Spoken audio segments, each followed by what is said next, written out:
किसान साथियों नमस्कार। डीपीएस फार्मिंग यूट्यूब चैनल में आपका स्वागत है। किसान भाइयों, टमाटर की खेती अगर आप करते हैं तो ये वीडियो आपके लिए बहुत उपयोगी है, क्योंकि हम बुआई से लेकर के यानी कि बेसल डोज से लेकर के फसल की हार्वेस्टिंग तक, तुड़ाई तक कौन कौन सा फर्टिलाइजर देना चाहिए टमाटर की फसल के लिए और क्यों जरूरी है, क्योंकि अच्छा फर्टिलाइजर मैनेजमेंट आपकी फसल के उत्पादन को बढ़ाने में बहुत हेल्प करेगा।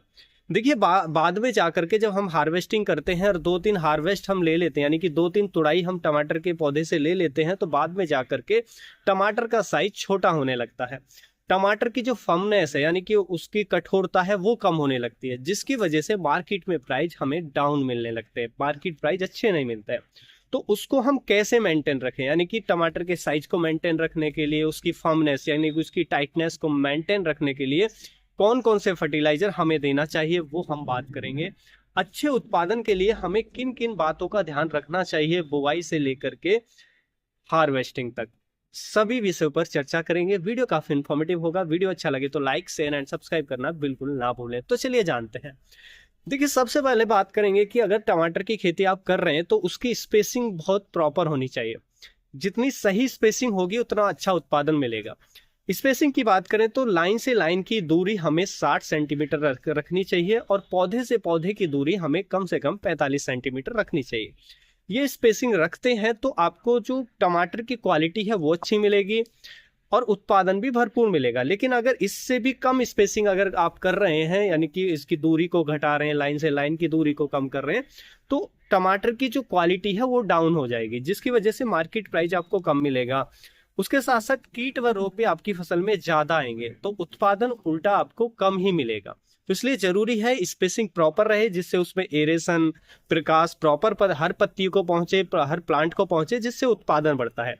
दूसरा बहुत जरूरी पॉइंट है कि टमाटर की फसल के अगर आप कर रहे हैं तो उसको मल्चिंग में करें, चाहे गर्मी हो चाहे सर्दी हो, मल्च में करें। किसी भी सीजन में आप टमाटर की खेती कर रहे हैं मल्च का उपयोग जरूर करें।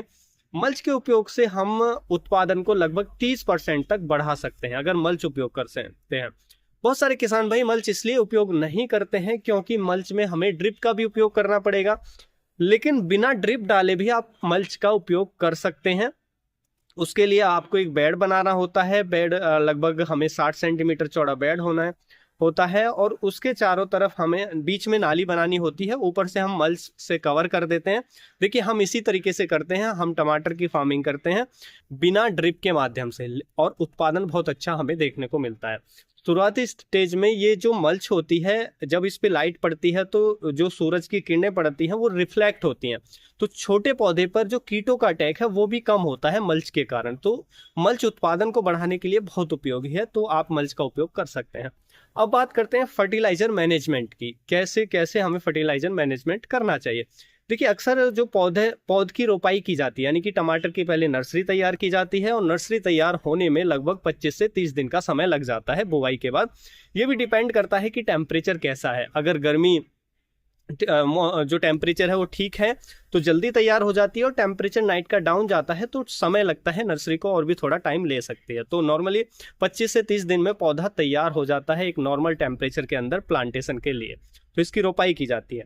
अब रोपाई करने के लिए देखिए, बेड की मैंने आपको बता दी, रॉ से रॉ की कितनी दूरी रखनी है, प्लांट से प्लांट की कितनी दूरी रखनी है। रॉ से रॉ की 60 सेंटीमीटर, पौधे से पौधे की 45 सेंटीमीटर आपको दूरी रखनी चाहिए एक अच्छा उत्पादन लेने के लिए। अब बात करते हैं फर्टिलाइजर हमें क्या क्या देना चाहिए बेसल डोज में। देखिए, टमाटर की फसल के लिए जितना जरूरी यूरिया है, नाइट्रोजन है, उतना ही जरूरी पोटेशियम भी है। पोटास बहुत जरूरी है। पोटास को बहुत सारे किसान भाई इग्नोर करते हैं, लेकिन टमाटर की फसल में पोटास ज्यादा मात्रा में चाहिए, अच्छी फ्रूटिंग के लिए, अच्छी फ्रूट क्वालिटी के लिए और जो फर्मनेस है उसके लिए। तो पोटास बहुत जरूरी होता है। पोटास अच्छी सही मात्रा में देंगे, बैलेंस मात्रा में देंगे तो उत्पादन ज्यादा मिलेगा, उत्पादन अच्छा मिलेगा। तो उस अधिक ज्यादा उत्पादन के लिए पोटास इंपॉर्टेंट है। तो बेसल डोज में देखिए, हमें यदि हम बात करें एक टमाटर की फसल को कितना कितना हमें नाइट्रोजन की जरूरत होती है, तो लगभग 61 किलोग्राम नाइट्रोजन की आवश्यकता होती है टमाटर की फसल के अंदर। 32 केजी फास्फोरस की आवश्यकता होती है और 40 किलोग्राम पोटास की आवश्यकता होती है। तत्वों की मात्रा मैं बता रहा हूँ पर एकड़ के हिसाब से। अब देखिए, इसको पूरा करने के लिए हमें कितना कितना देना चाहिए खाद बेसल डोज में, वो हम बात करेंगे। देखिए, ये जो मात्रा है ये अलग अलग भी हो सकती है हर किसान के लिए, क्योंकि ये डिपेंड करता है कि आपकी मिट्टी की कंडीशन कैसी है। अगर हम जो हमारे रिसर्च इंस्टीट्यूट है उनकी भी बात करें तो अलग अलग रिसर्च इंस्टीट्यूट ने टमाटर की फसल के लिए अलग अलग डोज रिकमेंड की है। क्योंकि जो जैसे मान लीजिए कोई रिसर्च इंस्टीट्यूट हमारा दिल्ली में है, कोई इस रिसर्च इंस्टीट्यूट हमारा साउथ में है, तो साउथ की ज़मीन के हिसाब से वहाँ पे उसकी रिक्वायरमेंट के हिसाब से उन्होंने डोज रिकमेंड की। दिल्ली में है तो दिल्ली का टेम्परेचर, दिल्ली का वेदर और हमारे वहाँ की सॉइल की कंडीशन के हिसाब से जो न्यूट्रिशन की डोज है उन्होंने वो रिसर्च के बाद वो निकाली। तो दोनों की में अलग अलग डिफरेंस हो सकता है। उसी तरीके से आपके खेत में भी हर किसान के लिए रिक्वायरमेंट अलग अलग हो सकती है। लेकिन हम एक नॉर्मली बात कर लेते हैं, जो मैंने आपको एक डोज बताई नॉर्मली बताई। तो देखिए, अगर हम बात करें सबसे पहले बेसल डोज में, तो बेसल डोज में आपको कितना कितना क्या देना चाहिए। बेसल डोज में आपको 1 बैग तो डीएपी आपको डाल देना चाहिए। उसके साथ साथ यानी कि 50 केजी डीएपी आपको जरूर देना चाहिए। उसके साथ साथ एमओपी आपको जरूर देना चाहिए। एमओपी दे सकते हैं या एसओपी दे सकते हैं, वो देना है आपको 30 से 40 किलोग्राम 1 एकड़ खेत के अंदर आपको एमओपी उस टाइम पे देना है बेसल डोज में। उसके साथ साथ हमें यूरिया भी देना है बेसल डोज में। लगभग 30 किलोग्राम के आसपास हम यूरिया बेसल डोज में डाल सकते हैं। तो इनको खादों को हमें बेसल डोज में जरूर देना चाहिए।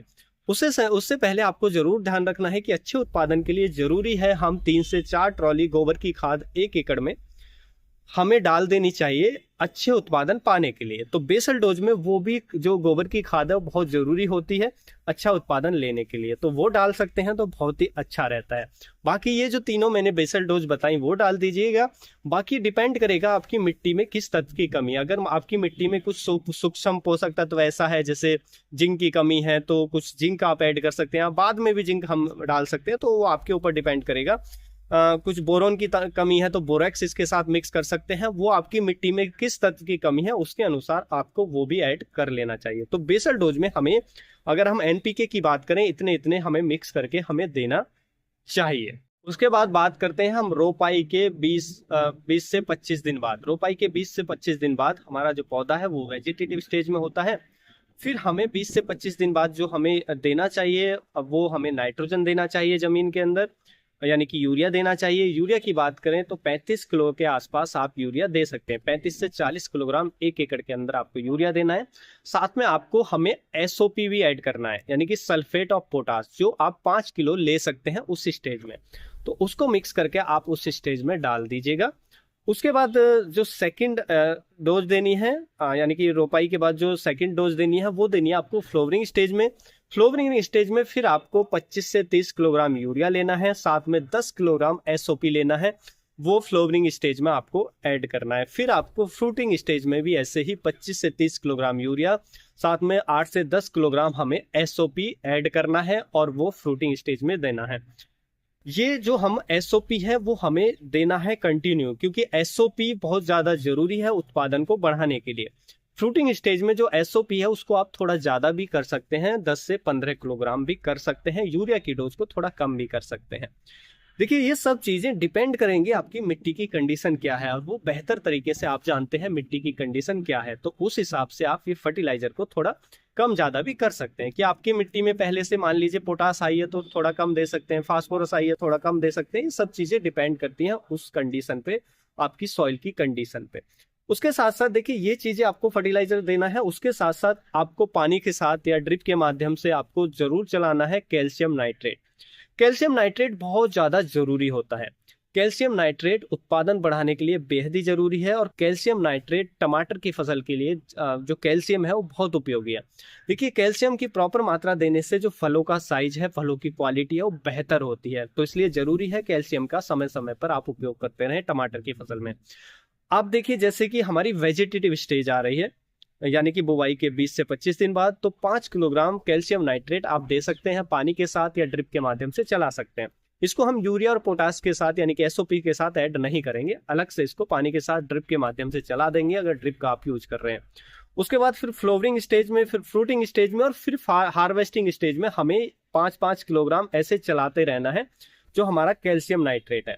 तो इससे क्या है, हमारा जो फ्रूट का डेवलपमेंट है बहुत अच्छा होगा, और कैल्शियम की ज्यादा मात्रा में रिक्वायरमेंट रहती है।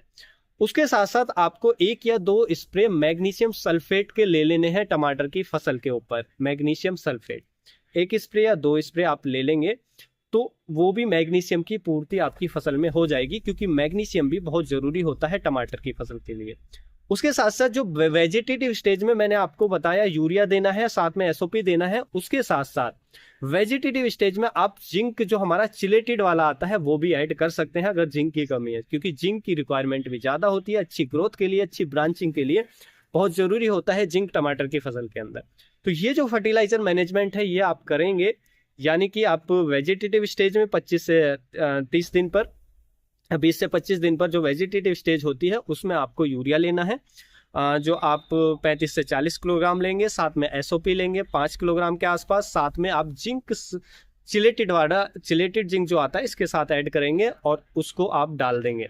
उसके बाद जब हमारी फ्लोवरिंग स्टेज आती है तो फ्लोवरिंग स्टेज में फिर 25 से 30 किलोग्राम हमें यूरिया लेना है, साथ में 8 से 10 किलोग्राम एसओपी लेना है, तो दोनों को मिक्स करके डाल देना है। फिर फ्रूटिंग स्टेज में हमें यूरिया वही 25 से 30 किलोग्राम और एसओपी 8 से 10 किलोग्राम फिर से हमें डाल देना है।